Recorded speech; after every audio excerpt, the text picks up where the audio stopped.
So now you've got your training out of the way, your education, you've been to Vanguard and you've established Libertas International. How did you get into Colombia? So I've been to Colombia on a couple different occasions. I've been to Bogota and then to Cartagena, which was good. I loved those places; like they're great places. But I ended up in Medellin, Colombia, after I got a phone call from an agent at the Homeland Security Investigations named Steve Mullen, a man who I deeply love and deeply admire. He called me and he was like, "Hey, Tyler, we're working on this case against this guy named Victor Galarza and Herbert Fletcher, two American who are abusing kids in Colombia, filming the abuse and uploading it to different porn sites. I have this girl. She needs help. Would you be down to fly down to Medellin to help me?" I was like, "Yeah, man. Yeah, send me the dates and we'll go down." And so I met him down there, and I met this sweet little girl who's now on my board, actually, just this now 22-year-old.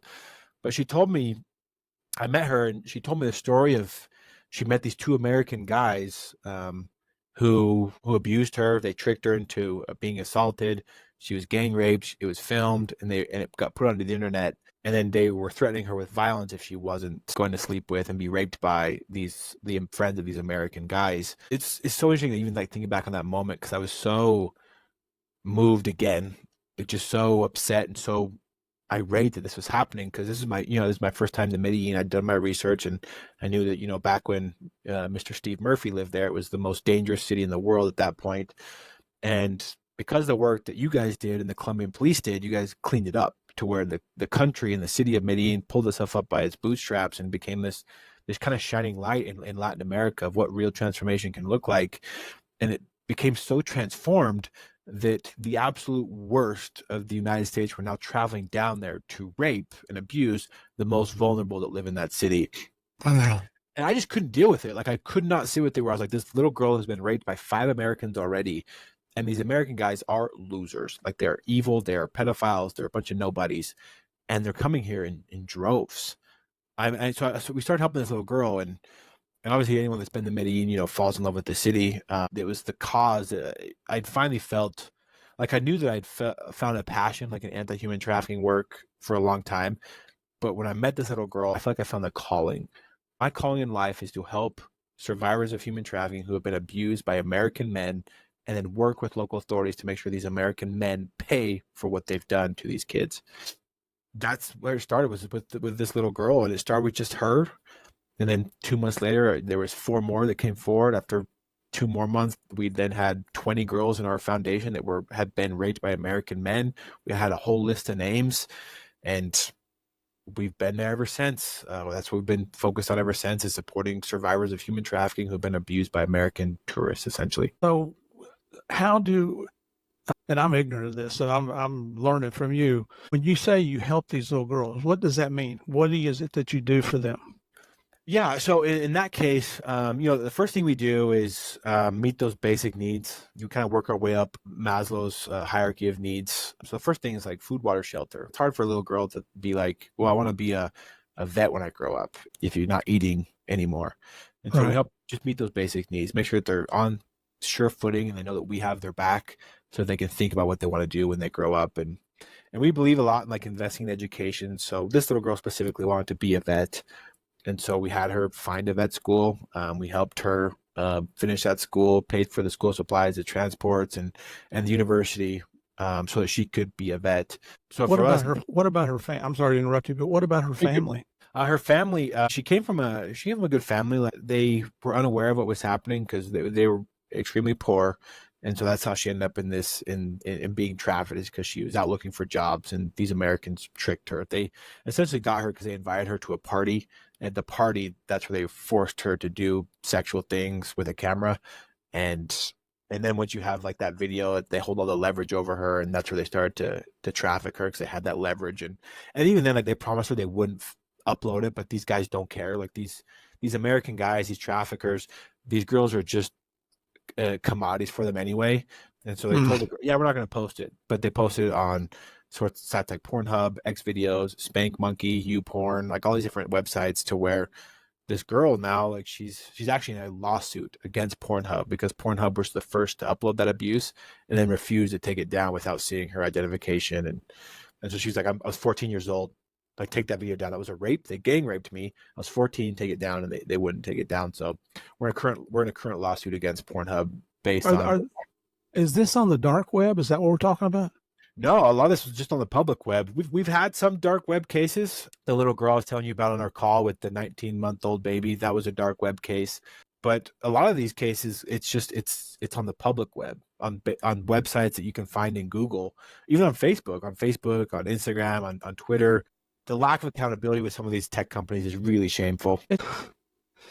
What kind of perverted people would do that to start with? And then what kind of perverted people are there that get off on watching this crap?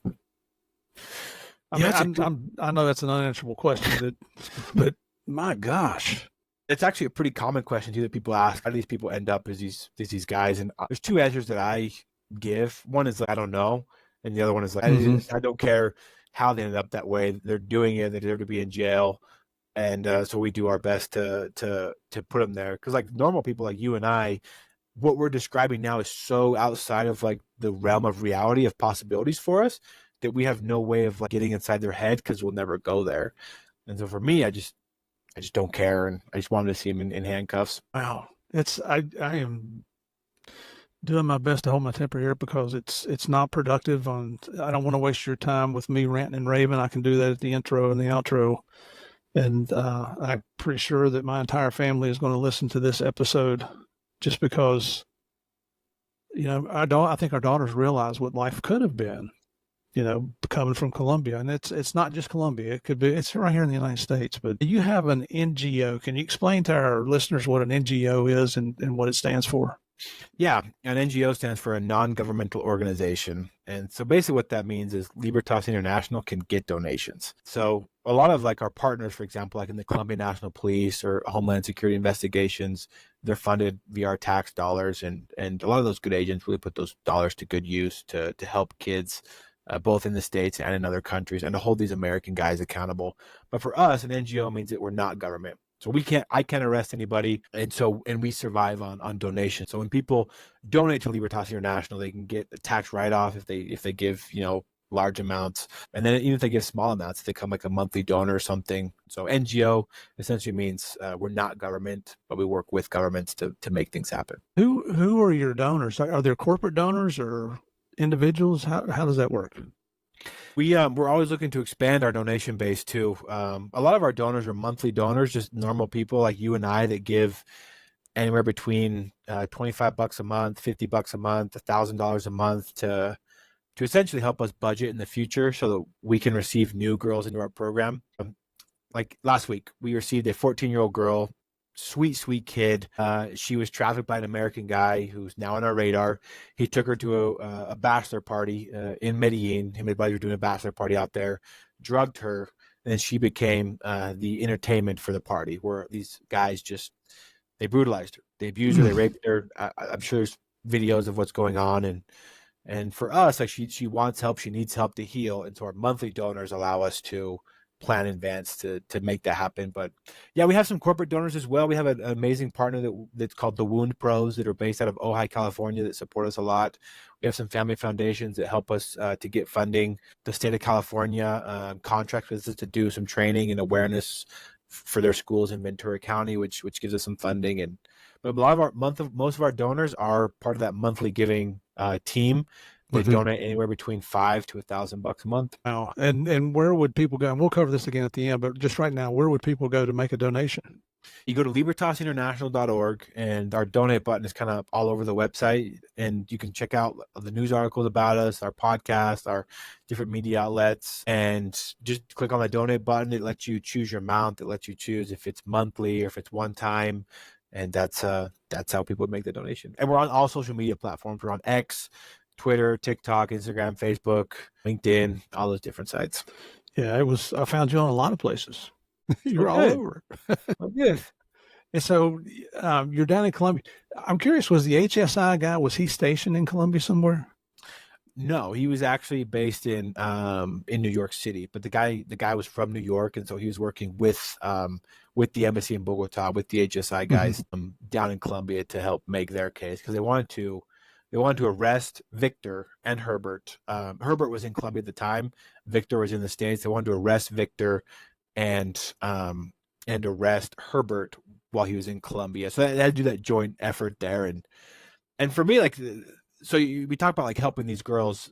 A big part of how we help the girls is via justice and making relationships with the Colombian National Police and the HSI and the embassy and all these different pieces. And I told you I was going to do this like on the pre-show. I'm going to give a shameless shout out to the book Manhunters that you wrote. I learned a lot on how to work with foreign governments through that book, especially like that last chapter where you talk about getting your medal and like your thoughts on the Colombian National Police. Like it's so beautiful for one, and two, I think it's the best way that, because I first saw, Steve and Javier. I was looking to learn how to fight evil in Medellin, Colombia. So what better to learn from the people that've already done it? And so I did that. I sought you guys out and I did my reading, and I learned so much, and I applied so much of those values I learned from your podcast and those books.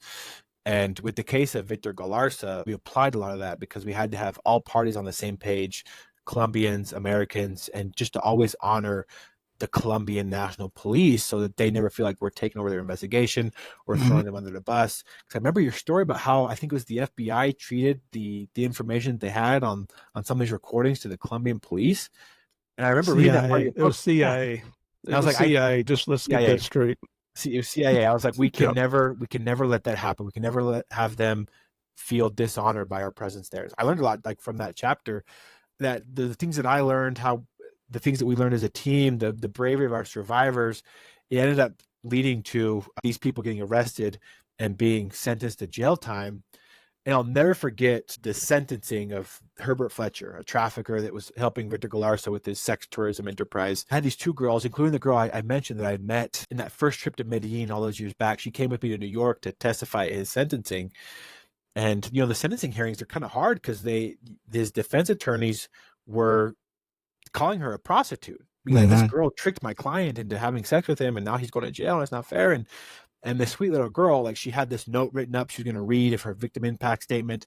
And she looked at me and she's like, "Can I say whatever I want?" And I was like, "Yeah, you can say whatever you want." So she crumpled her paper and she chucked it. She goes up there and really just gives it to this guy. First, he gives it to a lawyer. She's like, "You're a female lawyer. You're defending this guy. God should remove your vagina because you have no right in having that. Defending this man who abused me when I was so little. I wasn't a prostitute. I was working in an ice cream store, and he abused me while I was working at an ice cream store." Told his lawyer exactly what she thought of him.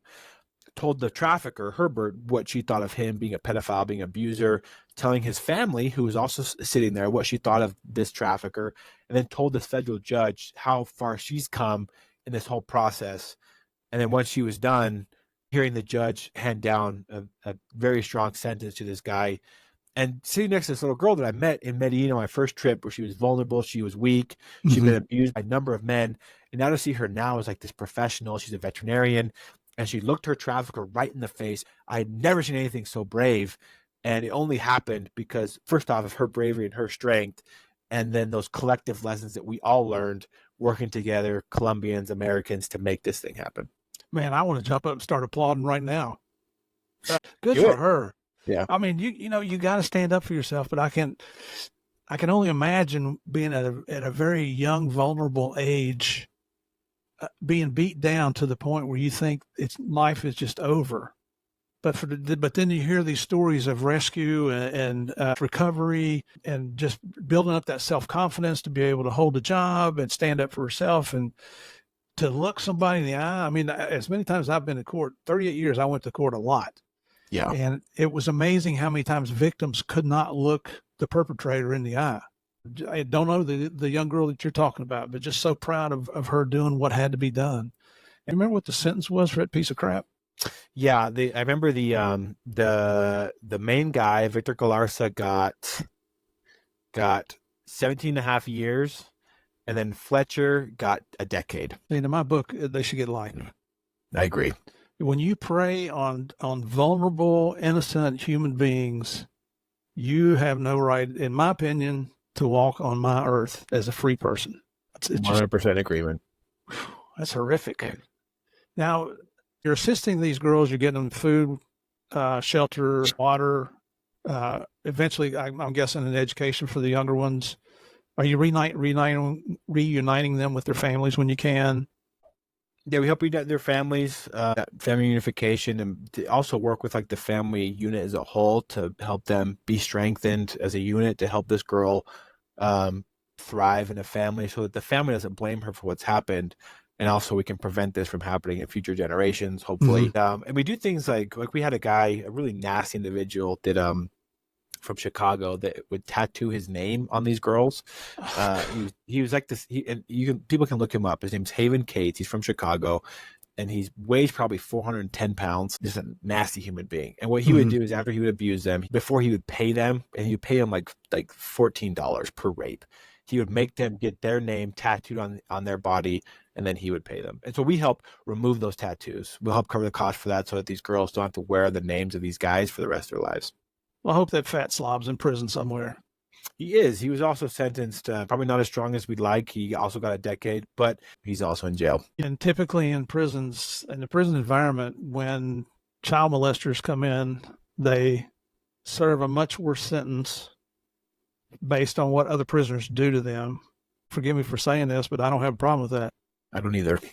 Mm. I got a lot of notes here.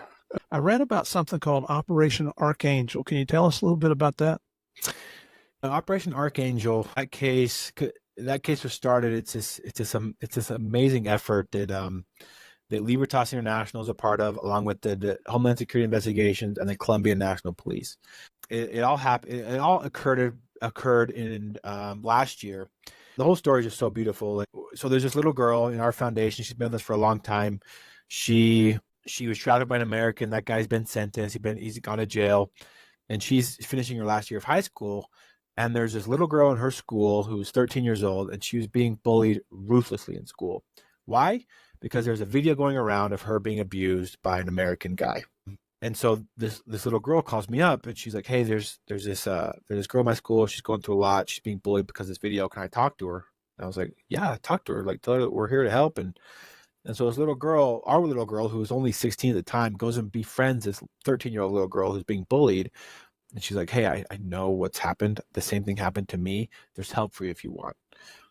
Just befriended this girl, offered her some compassion, some kindness, and then got her into a meeting with us where we started with her in our program.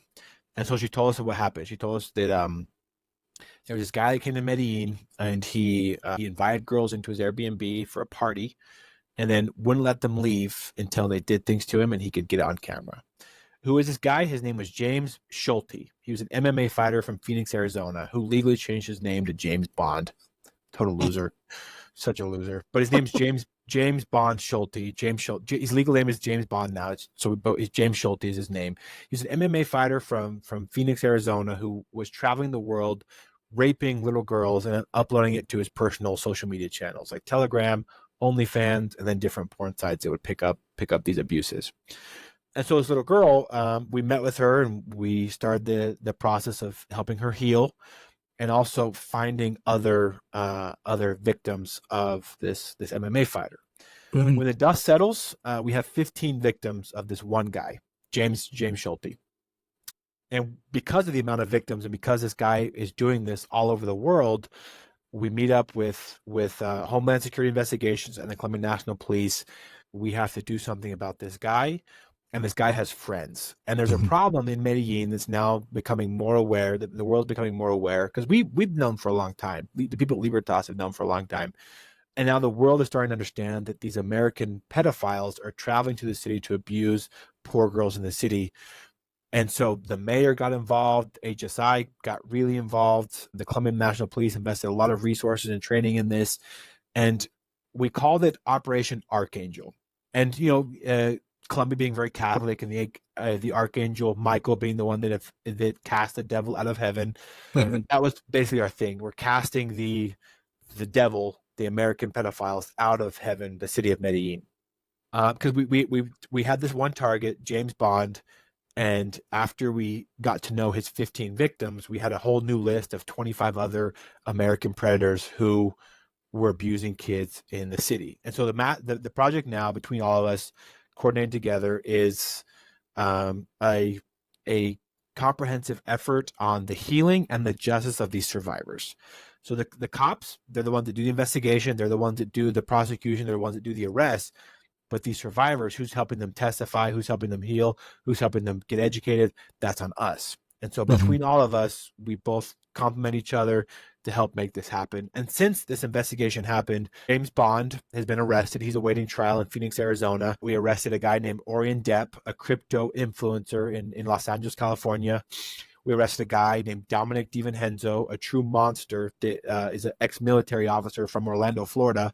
We arrested a guy named Richard Obolimsky, a Mason from Arizona. And then even as recently as yesterday, we got a guy named his last name is G.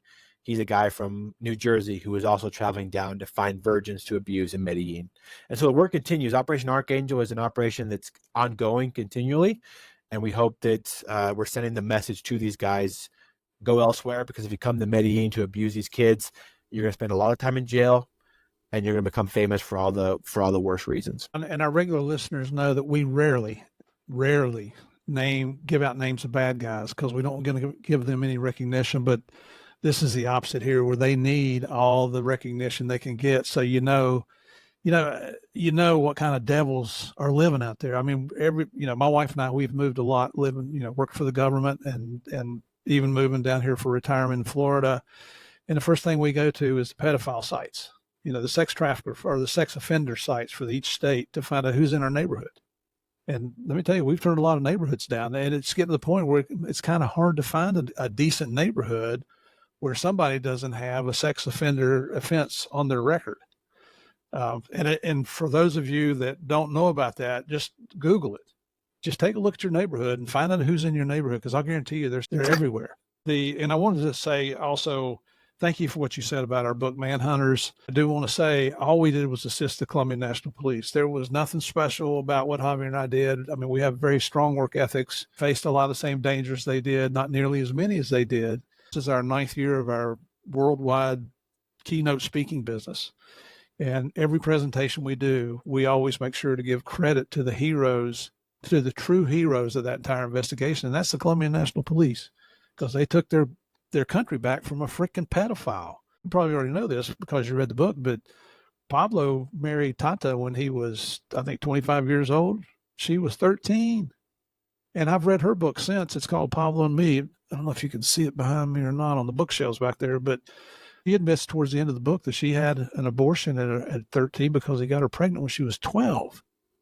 So on top of him being a mass murderer and responsible for 80% of the world's cocaine, he's a sick pedophile, just like this crap that we're talking about here. And again, I don't want to waste time bitching. No, you bring up a good point, though. Like, there's a guy that we arrested named Stephen Correa that we assisted with the arrest. The HSI and immigration is actually the one that made the arrest. But he's a monster. In all sense of the word, he was abusing girls that were 10, 11 years old. He was giving them used iPhones. And then he was telling his pimp, I don't want this 10-year-old to cry again. Just tell her it'll be over soon, and I don't want to see her tears. That's what he told this little girl. And he told the pimp the worst thing, one of the worst things, it's all bad, but he was like, I want her at my apartment at 8 p.m. because I'm going to go to the Pablo Escobar Museum before I abuse her. And I tell people, I'm like, the Pablo tourism, if you wear like a Pablo Escobar t-shirt, like you're disrespecting the Colombian people. This guy is a terrorist. He's a pedophile. It's like someone going to New York and being like, I'm going to go and see Osama bin Laden tourism to see his good work. Like, you insult us by even like mentioning us. You insult the Colombian people by contributing to Pablo terrorism. They want so bad to rid themselves of this man. And it's these Americans like this that have no disregard for how the Colombians feel about this, and then rape these little 10-year-old girls. They're just monsters. And so just to kind of second what you're saying of these people that are traveling to visit to Medellin, not only they're abusing their kids, they're also celebrating the very worst part of their history. And so, and because I want to keep going with what we're talking about here, but you also have smaller offices in other countries as well, besides Medellin, right? Yeah, our Medellin is our biggest office, where we spend most of our money. It's where the majority of our survivor family lives. And so when people ask, where does Libertas International work? I mainly say Medellin, Colombia, but we do support survivors in Guatemala City, Santo Domingo, and then Tijuana, Mexico. And our level of support, we hope to one day create the same kind of program that we have in those cities that we have in Medellin, Colombia, where we have something like an Operation Archangel in all these different places. but obviously that comes with time and resources that the nonprofit needs to help expand. But yeah, we do support in other areas of Latin America as well, and then supporting the embassy and Homeland Security investigations in Lima, Peru. Uh, And how old are you now? 33. I turned 34 in November. Man, you've done more good in this world in 10 years as a young man than most people will do in a lifetime. A lot of lifetimes. I mean, it's just amazing what's going on here. The how many victims do you think that you guys have helped through Libertas? Well, Libertas now, we're currently supporting 126 survivors across Latin America. Again, the majority living in Medellin, Colombia. The total amount that we've rescued, we've supported their removal from their trafficker, is 182, and then total predators arrested is 83. That went up, one as of yesterday, where we got this guy from Jersey that was traveling back to Colombia to abuse these girls. So, and then the impact of that, like there's been cases where we've repatriated survivors from where they've been trafficked to, if they're trafficked to Peru, but they're from Venezuela, for example. We've helped reunite families in that way. We've done prevention courses, and so the impact, is probably in the thousands where we've impacted across the lifetime of the nonprofit. But I like to use the number 126 that we're supporting right now, because I know those girls very personally. I know their favorite color. I know their birthday. I know their dislikes. I know what annoys them. I have all that information at hand. The average age of the girl that we support is 14. The average age where they first experienced their abuse is 12. And the youngest survivors that we've ever got is 19 months old. What can you do to? I don't. I, I'm just at a loss of words here without going off the deep end. I did read one article where that you guys have supported in excess of 3,000 victims, and you're being very humble with your numbers here. You're not trying to blow this thing out of proportion, but I want the world to know how successful you guys are, and I want the world to support you in your efforts. Um, tell the people about the story of what the mother did to her baby. The over the lifetime of Libertas, like we have impacted thousands, and I can tell people if they're looking to donate right now to do it, because the money goes a long way. Just like the girl I was telling you about that went up to court and told the defense attorney to eat shit. Like, they're just so brave, brave. They're so beautiful. They're so amazing, and they come from a place where bravery is just it's part of their culture. A place in Medellin. So please donate, because we are impacting hundreds and thousands of survivors, and yeah, like that's always that's always the stories that hurt the worst, Steve, is the one that has to do with like the parents involved and they're so young. And so about a year ago, I got a call from a guy at the embassy, a guy who I love very much, an agent from Homeland Security Investigations. He called me and he said, do you have room in your family, in your foundation, for a 19-month-old baby? I misheard. I thought he said 19 years old. I was like, yeah, bro, like we got space. Like, we'll help her go to college. We'll help her finish high school, whatever she needs to do. And he was like, I don't think you heard me right, man. Like, I said 19-month-old baby. I'm not talking about a 19-year-old girl. And I had to like sit down. Like, I had to like sit down and ingest that, what he just said, a 19-month-old baby. And I was like, yeah, we'll figure it out. We'll figure it out what's going on. And so what happened is there's a police officer from New York, an NYPD officer named Ahmad Bihari, who would find girls on Tinder who had young children. He would befriend them. He would start a relationship with them. And he would bring up the idea, I want to do things to your baby. I want you to do things to your baby in video. And this guy's an NYPD police officer. Some of these people that I'm talking about, these people that travel overseas to abuse kids, they're pharmacists, they're school teachers, they're ex-military officers, and sometimes even police officers. They really can be hiding in plain sight. And so what did this girl do? This girl agreed. She would abuse her own baby, this 19-month-old baby. She would do it on camera. She would take the videos and she would send it to Ahmad Bihari, Officer Bihari. And then he would ask for more. And he asked for things that were so disturbing that the mother actually had to say no sometimes.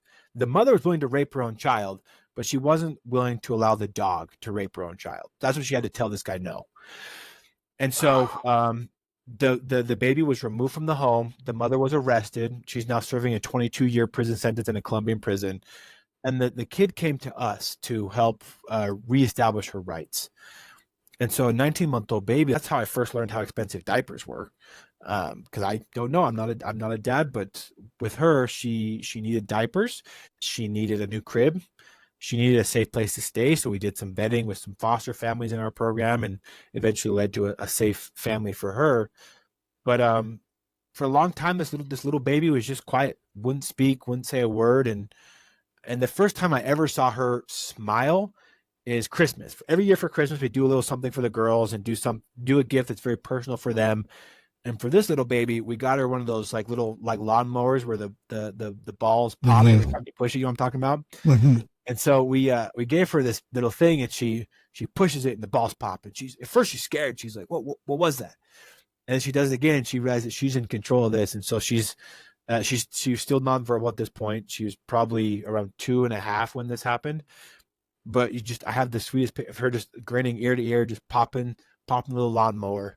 And I was like, this is what this is supposed to look like. Her being a kid, like you're just enjoying the world around her. And that's what we did to support her. Like we started meeting those basic needs and find a safe place for her. And on the other end, we wanted, call it justice, call it vengeance, I don't care. We wanted this guy in handcuffs. Mm-hmm. And so we made a collaborative effort between the Colombian National Police to ensure that they had what they needed resource-wise to do their investigation, continue to coordinate with Homeland Security and the embassy of what we were doing to help the girl. And in January of this year, members of the Colombian National Police, Libertas International, Homeland Security Investigations went up to Yonkers, New York, and made a big scene in this neighborhood at 6 a.m. in the morning. Officer Bahari was taken into handcuffs for what he was doing to this little girl. And then, and during that time, we identified another little girl who was 6 years old that he was also abusing. You know, the whole purpose of Game of Crimes is to promote law enforcement, first responders, and the military in the most positive light. But we have never hesitated to say nobody hates a bad cop more than a good cop. And the son of a bitch is making us all look bad because of his perverted activities. God bless you guys for what you did. How old is that little girl now? She just turned 3, and she's doing really, her favorite place is the beach. Every couple months, she goes to the beach with her grandma where she lives. She just started preschool, so we got to buy her uniforms. We got to buy her like school supplies, her little backpack that she wears, and she's doing well. She's thriving. We're continuing to support the family so that the family as a whole can be less vulnerable and less poor, and grow up in a situation that's safe. And for me, like I remember the day of the operation. We called this Operation Castle, and I remember sitting there at this parking lot at a Dunkin' Donuts with these police officers that were in uniform. They had their vests on, the agents from Homeland Security, the Colombian National Police, and I just started to cry a little bit because I've met this little girl. I've held her. During an event once, she was learning how to stand, and during this event, she was present. They were doing the national anthem for the states and the national anthem for Colombia, and so I helped her stand and put her hand on her heart so she could, do the pledge. And I have a little picture I can share with you to show you. And I know her. We've helped take care of her. We bought her diapers. We bought her a new crib, and to see her, just this group of agents from the United States who had never met her, these police officers from Colombia, these good cops, these amazing people that helped do the investigation on the mother and on the police officer from New York, I started to cry because I was like, this girl is so well represented here. She's so loved. She's so appreciated. And I'm just so humbled to see such a team of people to go ensure that when she that she can get justice. Because what she would do is in the investigation, the officer, he told me, that was present with me the investigation, he just had to turn off the sound of the video and just record the crimes that was happening, because all the little girl would do is just look at the camera and cry of what was happening. And to know that she was so well represented there and that justice happened, and that now Officer Bahari is facing 25 years or however long he's facing in a New York prison. She was so well represented, and she was so taken care of, that I just felt such an honor to be amongst such brave law enforcement that were ensuring that this bad cop couldn't hurt anyone else.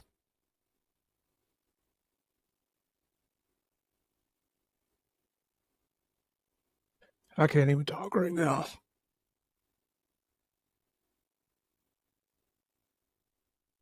As you were telling that story, and I apologize here.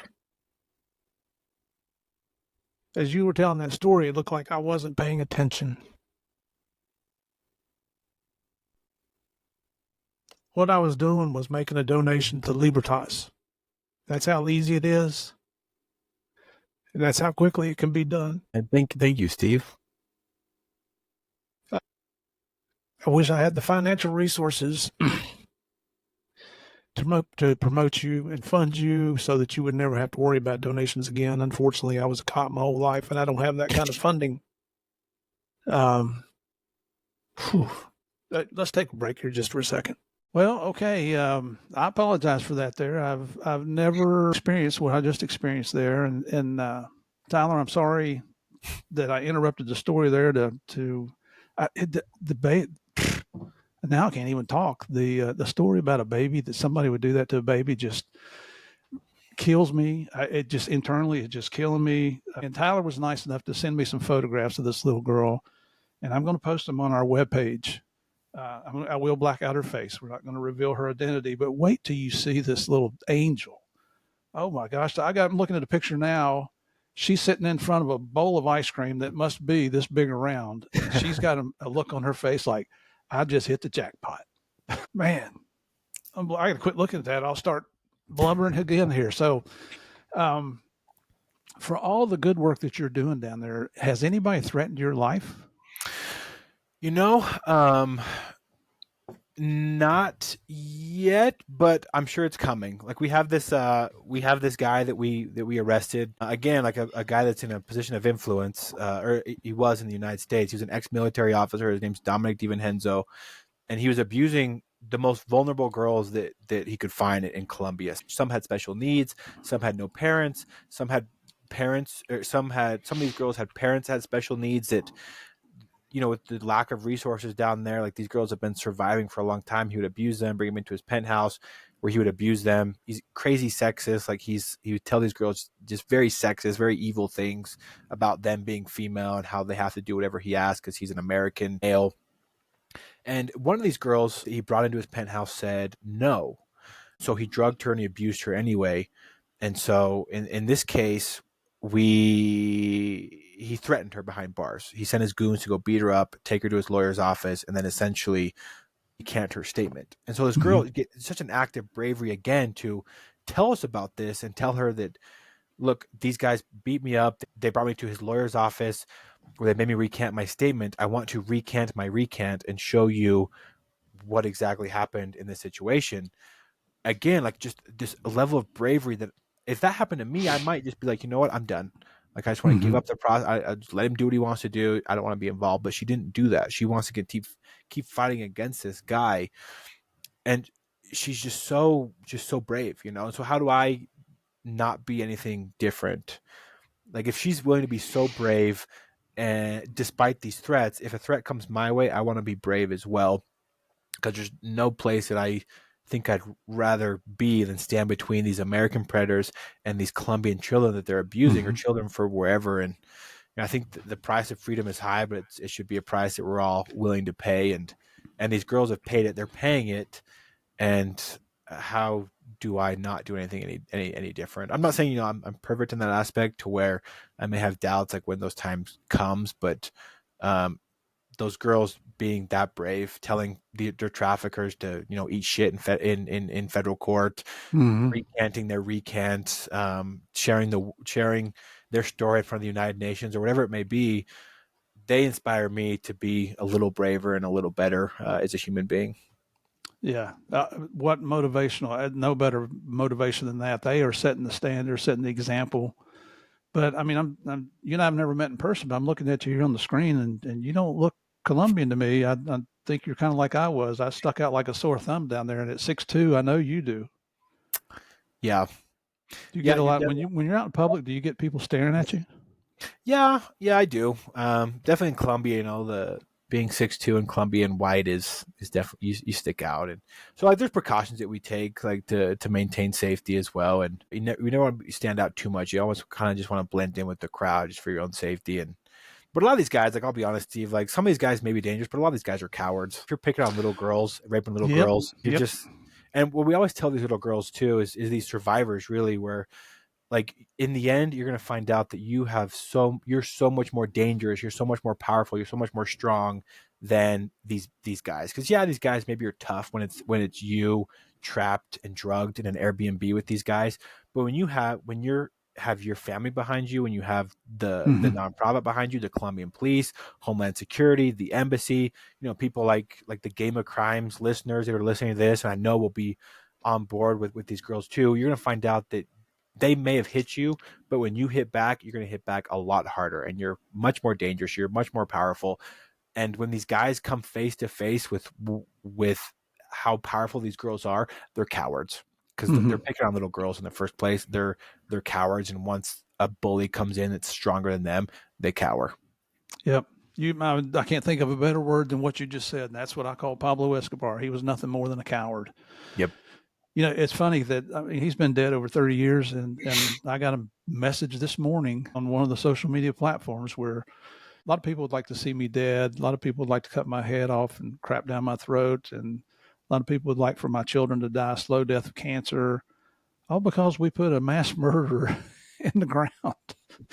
I'm pretty sure that most of the people that send me those messages were not even alive when he was in his reign of terror, because almost every audience, and we've done world tours. We've been all around the world for 9 years, and almost every audience there's a Colombian that comes up afterwards, because we always do a Q&A. And I told you we always make sure the Colombian National Police get credit for what they did down there. And almost every show, a Colombian national will come up to us and thank us for what we did for their country. We didn't do anything. I mean, we were there. Yeah, we participated, but I mean, you got to understand who was responsible for that, and that was the Colombian National Police. They're a model police agency for the entire world, and the fact that you're getting to work with them now, I just I love those guys. It's was people always ask us, was corruption bad? Not like you thought. The only Colombians I ever met before I went to Colombia were the ones that I put in jail in South Florida. And I went down there thinking every citizen of that country must be a drug trafficker. And boy, was I wrong, and pleasantly surprised, and came back with two. So it's just funny how life works out, isn't it? Now, you were recently recognized by the Colombian government, weren't you? Yes, sir. Yeah. What Yeah, I happened? was. Well, it's a good story. I just want to echo like what you're saying, like the Colombian National Police, like my director of justice in Colombia that coordinates all of our arrest efforts, our supporting law enforcement. He was a former Colombian police officer, and it's just such an honor because like these Colombian police officers, they work so hard, and sometimes they have just pennies to work with. Mm-hmm. And so like Libertas, like we try to come along them as well to ensure that they have the right intel to investigate these guys and also have the funding. Like we had this case where there was a teacher's aide, a Colombian woman who was trafficking girls in her class that were vulnerable, either came from poor economic backgrounds or Venezuelan. And when it came time to arrest her, she fled to Cartagena. And so the Colombian cops asked us if we could fund their flights to Cartagena and then their food while they went and arrested this lady. And we did. This is what it takes to get justice for our girls. And yeah, we're going to help you because they want to do a good job, but sometimes the funding's just not there. And so Libertas, another thing that we do is come alongside the Colombian National Police to help them do their job in a way that maybe they couldn't if they didn't have the Mm-hmm. additional support. Mm-hmm. And we never ask anything in return. Like it's a benefit for our girls as far as like getting justice and the recognition. Like I was awarded two awards in the last couple of years. There was one that was it was uh in Spanish it's a condecoración, like a medal that you Mm-hmm. put on your jacket, and then the Shield of Dipro, which is like this statue and this cool little award. I got it, but I don't know if I quite deserve it, Steve. I think with me, the award it was they gave it to the founder of the company, but when it comes like the whole scheme of things, my team does the real heavy lifting down there, and it's the survivors that we work with. We're nobody without them, without their willingness to share their story, to fight for justice, to heal, to thrive. And so I told the cops, if you're going to give me this award, what you can do for me is allow me to invite 10 members of our survivor family to come and get the award with me so that they can Mm. share in this honor too. And then give them a tour around Bogota because these girls, they've never gotten an airplane before.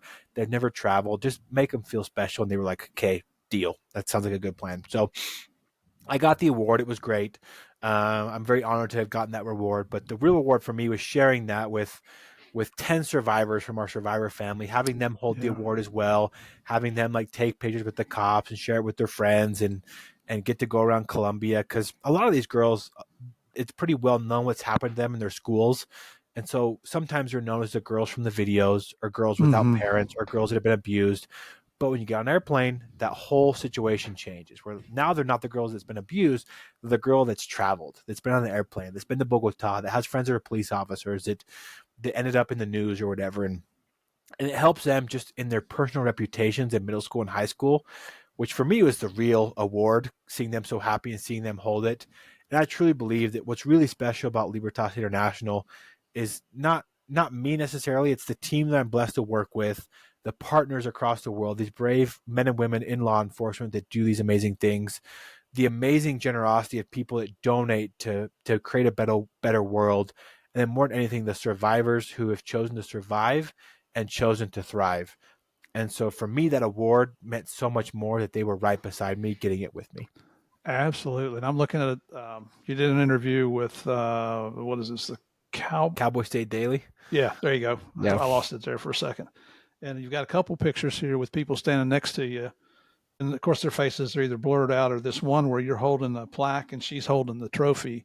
She has her hair down over her face so you can't see her. But I mean, what a great way to do that. That's, it's easy to let your ego get control of you in situations like this. Like, look what I did. Uh, so fantastic. One thing I really want to point out, and you've alluded to it several times, but I don't think our listeners, I was not aware of where the greatest percentage of predators come from. Can you enlighten us on that just a little bit?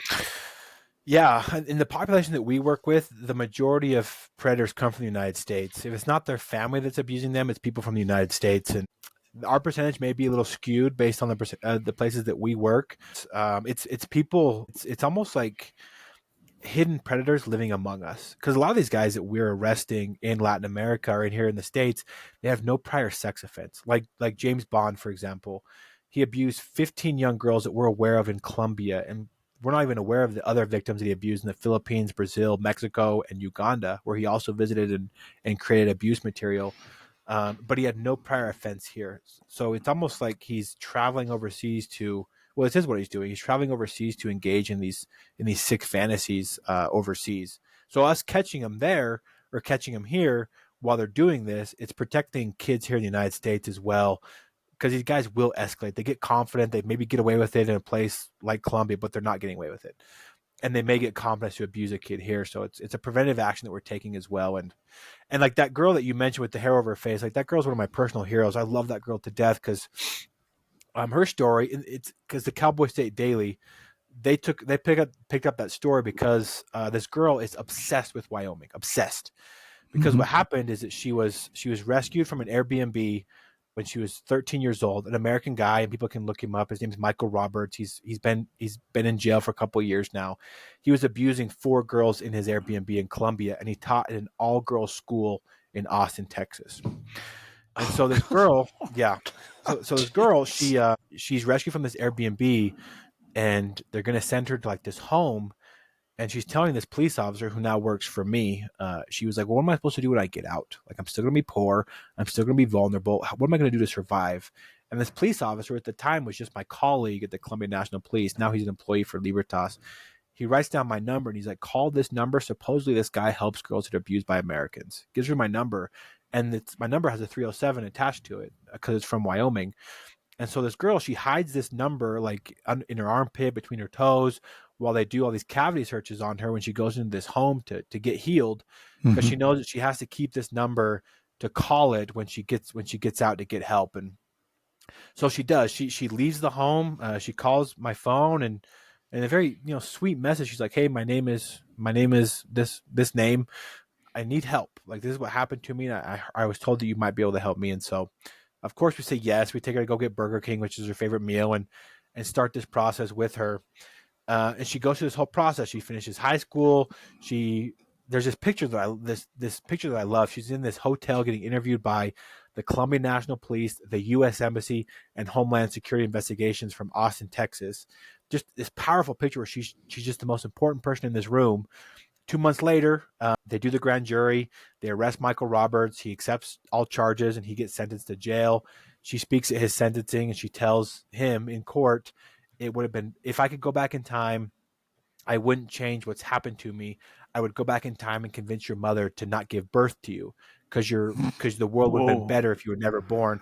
And his mother started to cry because she was there, almost like she was in agreement with her based on her Mm-hmm. statement. She's now studying social work. She wants to one day work for the nonprofit to help other survivors that have gone through something similar as her. And then next week, she's going to go speak at the United Nations so that the whole world knows what's happening in Colombia, what's happening in Medellin, and what she's doing to make an impact. But she just started out as this little girl who needed help, and Yeah. so she's obsessed with Wyoming because the 307 number led to her freedom. She gifted me that note for my birthday last year. She had a little frame, like this little frame, and she gifted Oh, that note nice. that meant the Nice. world to her. She knows that so much of the funding from our nonprofit comes from Wyoming. She's Googled Yellowstone and Grand Teton and the Wind Rivers, and she gets so much healing from nature. And for her to know where she came from, this little girl rescued from an American in an Airbnb, to now speaking and addressing the General Assembly at the United Nations, for me it's just a Whoa. beautiful moment for her, and she got that award with me in Bogota. And like I said earlier, like the award means nothing without her, and to have her hold it with me then, and to see her next week addressing the world of her stories, it's the whole thing is just so beautiful. And tell everybody where you're going next week if you can. And this, just so our listeners know, we're recording this on July 5th. So by the time you hear this, he'll have already been on his trip. Yeah, so next week we're going to the United Nations. We got an invite this year to go and speak at the United Nations about to contribute in a constructive dialogue of how to better things, how to better the world as far as human trafficking rights, victims' rights. And for us, I think it's important for us to share like what's happening in Colombia with people from the developed world traveling down to abuse people in the developing world, and then what it means to stand up to evil. It's what does it look like to be brave in the face of evil, and sometimes it's hard. Like sometimes I feel like we cut off one head and two more take its place.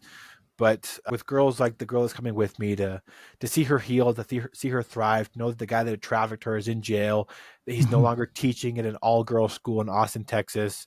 For me, it's such an honor to share that stage with her and to share what Libertas is doing to the whole world, in hopes that more people know, that more funding comes in, and that the world makes changes to make sure that the most vulnerable among us are protected. And you're not going to the UN in New York City, are you? No, sir. I'm going to Vienna in Austria, Wow. which is also Impressive. cool because this girl that's studying social work. We have two survivors coming with us that are studying social work. They're both coming to address United Nations, and this is going to look awesome for their resume when they start applying for jobs. Unbelievable. I mean, what you're doing is just, I mean, this is what movies are made of. It's outrageous, but it's for all the right reasons. Here's a young man that by his own admission is not excelling in school. He's just getting by. He's doing what he needs to do to get by, and changes his whole life because of some mission work he did for the Mormon religion, for the Jesus Christ Latter Day Saints. And then you give up college, you sell your books, your laptop, and everything to buy a ticket to go explore things. I could go on, and I will for our listeners. I will in the debrief, and I probably will in the intro also. Could not be more proud of what you represent, what you've done with your life. I mean, if there's a human being that we've had a lot of people on the show that are leaders that represent what's good in our world, and man, you are right there at the top. Just so proud of everything that's going on here. I want to tell everybody too that if you want to follow Tyler on what he's doing here, his website is libertasinternational.org. That's where you can donate. And you saw me just do it. It took me like 2 minutes. Did it on a credit card. On LinkedIn, he's at Tyler Schwab, and he is also at Libertas International. On Instagram, Facebook, and X, you can find him at Libertas, Libertas International. And also on Instagram and Facebook, I found him at Tyler Schwab 20 on Instagram and Tyler Schwab, just that, on Facebook. So you're all over it. Somebody asked me recently if we could interview people that don't have books on here. I thought that was kind of funny. And Tyler doesn't have one, but I asked him anyway. He's actually written one. He's looking for a publisher now. So I've already told him when it comes out, it will be posted, I promise you, on the Game of Crimes podcast website on the book list. And the book list is getting pretty extensive. We've got a buttload of books on there, but it's a little way that we can support you and the people that give us their time to come on the show and tell us their stories. Man, this is one of the most moving stories I've ever had on the show. Probably for me, the most moving. I mean, we've had guests on here, law enforcement officers that have been brutalized and left disabled, and I can tear up on those, but I've never quite lost control like that, Tyler. So I guess the next thing you'll be doing is shoot me with a damn arrow. I hope not. I'll burst into flame. But Tyler, are there any last words you'd like to leave us with? No, I think I would. I think two things I'll leave with, or three things I'll leave with. For one, is check us out at libertasinternational.org. We survive on donations, and Steve, generously gave us one today, and I so appreciate. And that's how we support. That's how we support these girls. That's how we support our cause and support our law enforcement partners. So that'd be awesome. Find us on social media as well. All the social media sites that Steve mentioned, and I guess Steve, I like for you, I thank you for doing this podcast. I learned so much from it. There's an episode on here where you talk about the officer from Boise, and I learned so much on just how to be resilient in my life situation and the situation of our girls as well. Because some of our girls, they haven't been disabled because of the abuse, but some of them have to live with STDs now for their lifetime, and how to come back from that. And I learned a lot from that podcast as well. And I guess my last thing is I probably ask you a question that I kind of want recorded is someone who has fought evil in Medellin for a long time and across the world. What advice would you have for my team, my survivors, myself, as we continue to fight this evil in that city and also across the world? What advice would you give to someone who's looking to look at this, maybe not a Pablo Escobar, but someone who's causing pain to people in this city, how to fight it and how to be better warriors against injustice? Seeing that it's so prevalent there, it really distresses me to know that most of the predators are Americans. You talk about that stigma we have of the ugly American.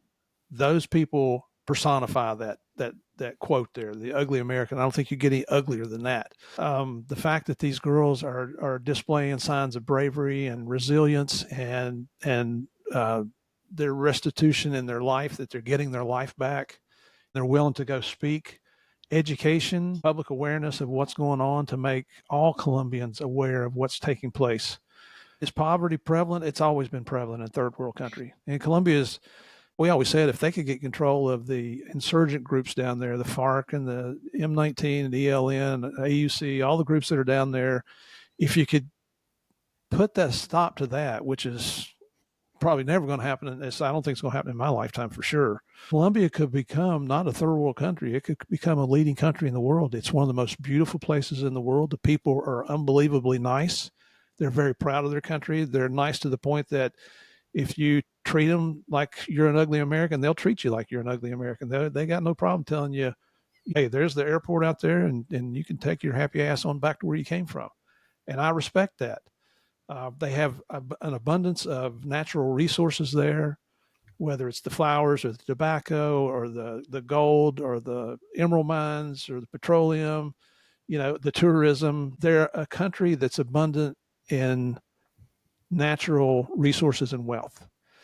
So, and I would love to see them come and step up, but unfortunately, they have the dubious reputation of having I think the second longest running civil war in the history of our entire world. So it's an uphill battle.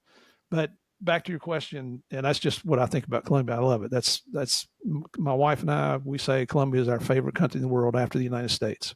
But having these young victims come out and tell their stories publicly, and I know that takes a lot of bravery. Talk about despicable things that were done to them, unmentionable things that a child should never have to go through. And it's not limited to Colombia. We know in law enforcement, we used to kiddingly say, we've got the best job security in the world because we never run out of criminals. And that's what's going to happen here. Colombia has to do Well, not only Colombia, United States, we need to get stronger in our laws and the penalties that go along with them. Additionally, prisoners charged with those types of crimes do suffer a horrible life in prison to the point where they're not allowed to go out in general population.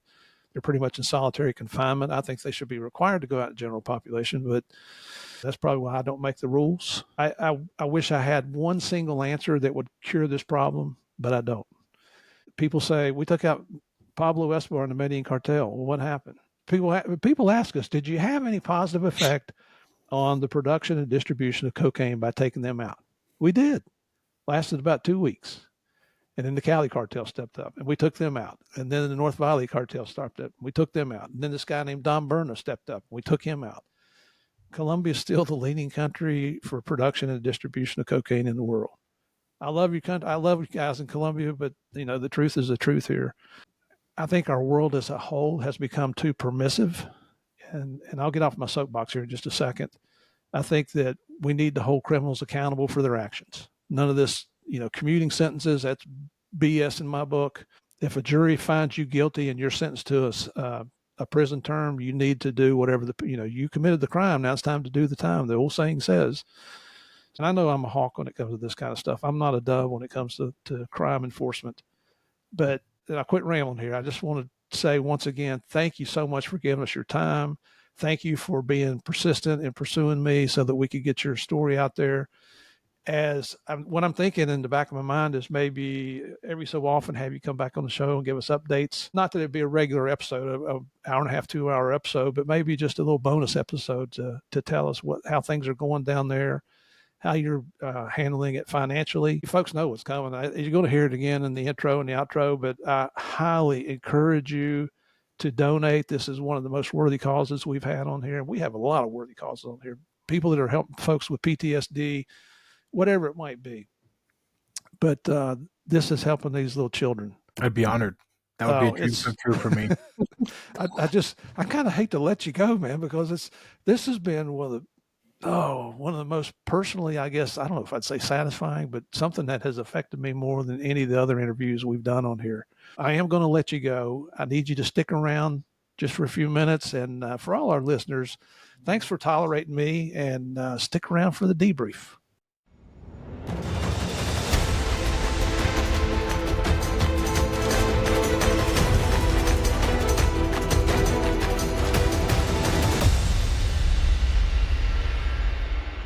Whoa.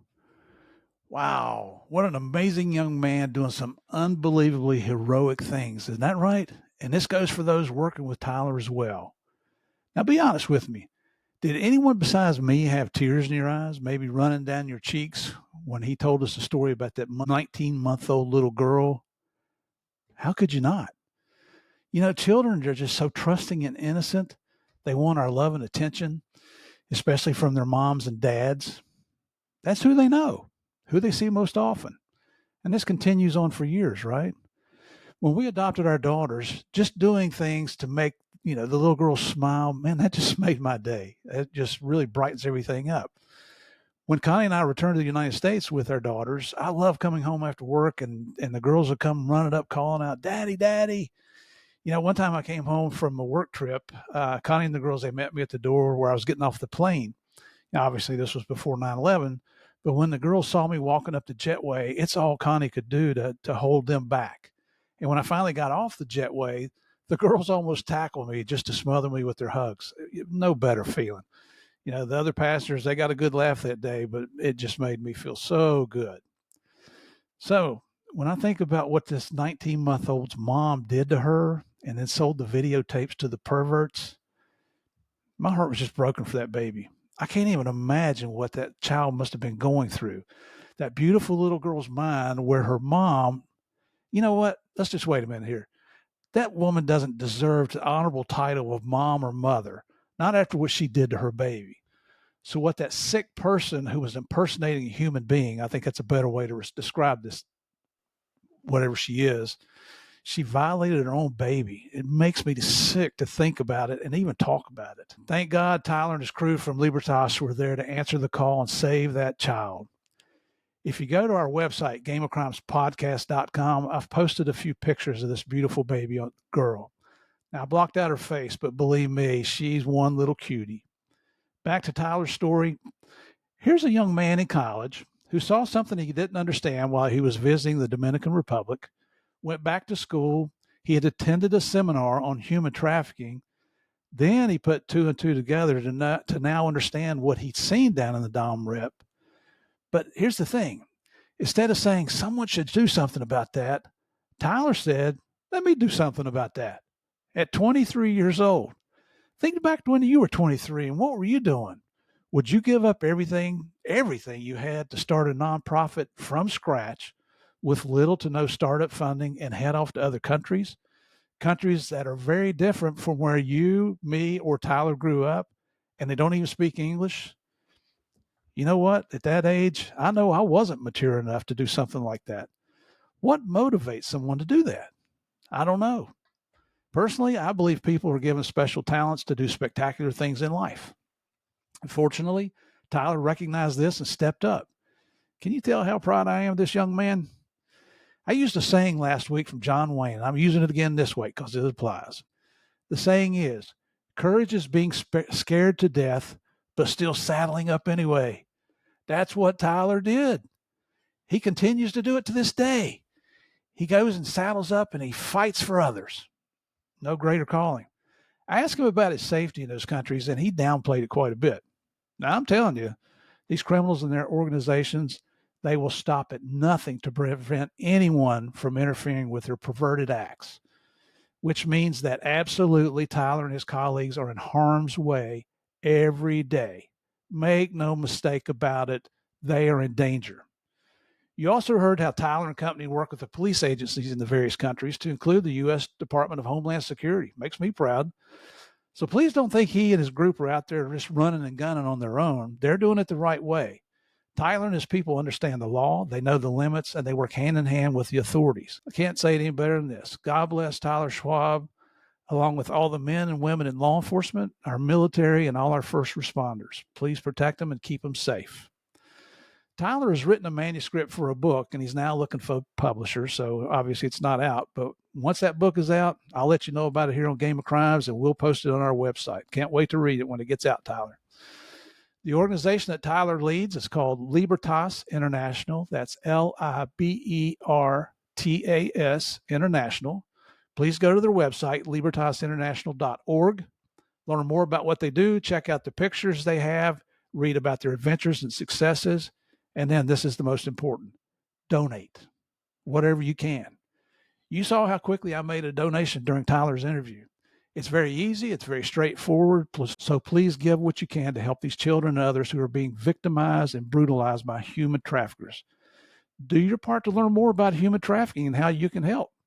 Should you see something that you think looks suspicious, don't hesitate to contact local authorities and report it. These victims, can you imagine how scared they are? They're probably too scared to say anything. So we all have to step in to do our little part to stop this madness. Human trafficking, slavery, whatever you want to call it, it's got to stop. There's never a place for that in our world. There never should have been. These perverts have to be stopped. I'm so embarrassed to know that 80% of these subhumans are from the United States. Man, we are screwed up, aren't we? If it was up to me, they'd all go to prison. And you know what? While they're in prison, they'd be in general population, not in solitary confinement. And here's the bottom line. They'd never be free to prey on anyone else ever again. So you can also find Tyler and Libertas on Instagram, X, Facebook, and LinkedIn at Tyler Schwab, SCHWAB, and Libertas International. Tyler, my friend, you truly are a leader among men.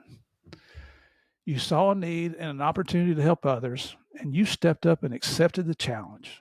I'm so proud to know you, to support your organization, and it was a true honor, an absolute honor to have you here on Game of Crimes. Down the road, I hope you'll come back to the show, update us on all the successes you and your people are having and saving and supporting those victims of human trafficking. Okay, very quickly, go to Apple or Spotify, hit those 5 stars each week, and on YouTube, do me a favor and click on the subscribe button. It only takes a minute, and it really helps the show. Send me your comments on Apple, Spotify, YouTube, or to our email address, which is gameofcrimespodcast@gmail.com. and I'm really expecting to hear some comments on today's episode. Our website is gameofcrimespodcast.com. That's where you find all our episodes, book lists, merchandise, and a link to our Patreon channel. On Facebook and Instagram, you can go to Game of Crimes Podcast, and on X, just type in Game of Crimes. Also on Facebook, go to the Game of Crimes fans and join the best private group on the Facebook platform, the group that's run by our favorite mafia queen, Miss Sandy Salvato. She rules with an iron fist, but she wears a velvet glove. And for even more content, go to patreon.com/Game of Crimes and sign up. Also, do me a favor, tell your friends about Game of Crimes, either in person or on your social media platforms or however you stay in touch with others. The best advertising and marketing in the podcast world is word of mouth, and your efforts are much more effective than mine. I truly appreciate you helping me spread the word about the best weekly true crime podcast that's available. Once again, thank you all for continuing to support the Game of Crimes. Remember, we can have different ideas and different opinions, but it doesn't mean we can't continue to be friends. Finally, thanks for joining me in playing the biggest, baddest, most dangerous game of all, the Game of Crimes. I'll see y'all next week.